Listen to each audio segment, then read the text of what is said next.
Nta muntu n'umwe wavutse atagira impamvu yo kubaho. Iyi si, urukundo rudasanzwe, ni isomo rikomeye. Uyu munsi ndifuza kuganira nawe, nkwereka ko ufite impamvu nyinshi zo kubaho. Kandi izo mpamvu ziruta kure cyane ibyo watekerezaga. Waba uri mu bihe byiza cyangwa uri mu bihe bibi, ntuzigere wibwira ko ubuzima bwawe budafite agaciro. Ahangaha turi kumwe turaganira ku mpamvu nyinshi zituma uriho no ku buryo wakwiyumvamo intego y'ubuzima bwawe.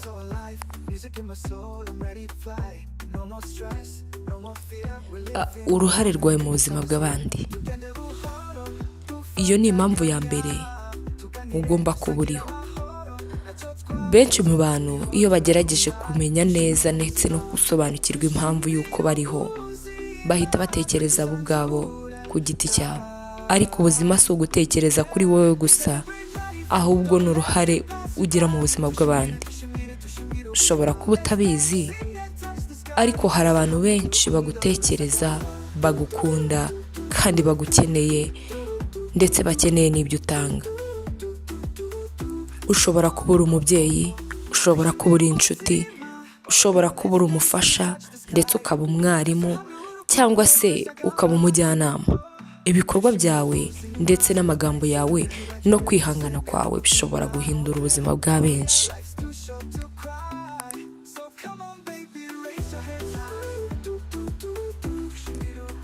Ahangaha naguha urugero. Hari umugore umwe witwaga Alice, wari warabuze icyerekezo mu buzima bwe. Yari yarabuze akazi kandi yibazaga niba afite agaciro. Ariko igihe kimwe yaje gufasha abana bo muri quartier yari atuyemo, abafasha kwiga. Yumvise ko hari icyo ashoboye kandi hari icyo afashije abandi mu buzima bwe, yumva nyine aranezerewe.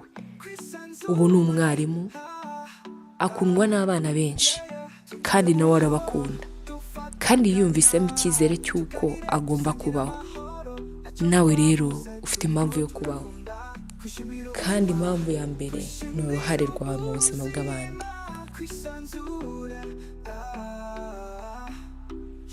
Intego z'ubuzima ziba zitandukanye kandi zinyuranye. Iyo ni impamvu ya kabiri ugomba kuba uriho.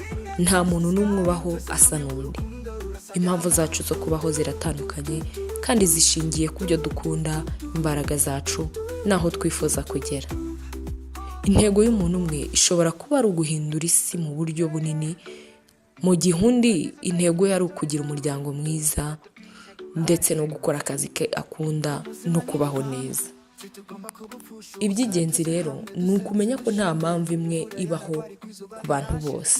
Ntabwo abantu bose bagira impamvu imwe yo kubaho, ahubwo ni wowe ugomba gushaka impamvu yawe. None rero fata umwanya witekerezeho, wandika ibyo ukunda, ibyo wumva byagutera ibyishimo, n'ibyo wifuza kugeraho.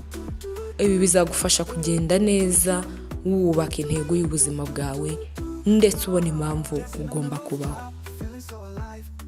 Guhanga udushya ndetse no kwihangira imirimo, iyo ni impamvu ya gatatu igomba ikwereka ko ugomba kubaho. Uko imyaka ishira, isi irahinduka, kandi abantu bakeneye abantu bafite udushya, ibitekerezo bishyashya n'imbaraga zo guhanga ibintu bishya. Waba ufite impano y'ubuhanzi, ubucuruzi, ubumenyi mu ikoranabuhanga, cyangwa indi mpano, hari nyinshi ushobora gukora kugira ngo ufashe isi kuba nziza kurusha uko wayisanze. Urugero, hari undi musore witwa Eric, yakuriye mu cyaro, ariko yafashe icyemezo cyo guhanga udushya ndetse n'ikoranabuhanga mu buhinzi. Yabikoresheje afasha abandi, kandi ubafasha imiryango myinshi kubona umusaruro mwiza kandi vuba. Iyo ni impamvu imwereka ko agomba kubaho, kubera ko afasha abandi kandi ndetse akabafasha mu buryo bwo kwiteza imbere. Ufite impamvu yo kubaho nawe. Kwiyubaka no gukura mu bitekerezo, iyo ni impamvu ya kane ishobora kukwereka ko ugomba kubaho. Ubuzima si uguhagarara aho uri, ndetse si ukuguma ku ntambwe imwe. Ni urugendo rwo kwiyubaka ndetse no gukura mu bitekerezo. Iyo wiyemeje gukomeza kwiga, kwagura ubumenyi no gushaka gusobanukirwa n'ibyo ukora, uba uri mu nzira nziza yo kumenya impamvu nyakuri y'uwo uriwe ndetse n'impamvu uriho.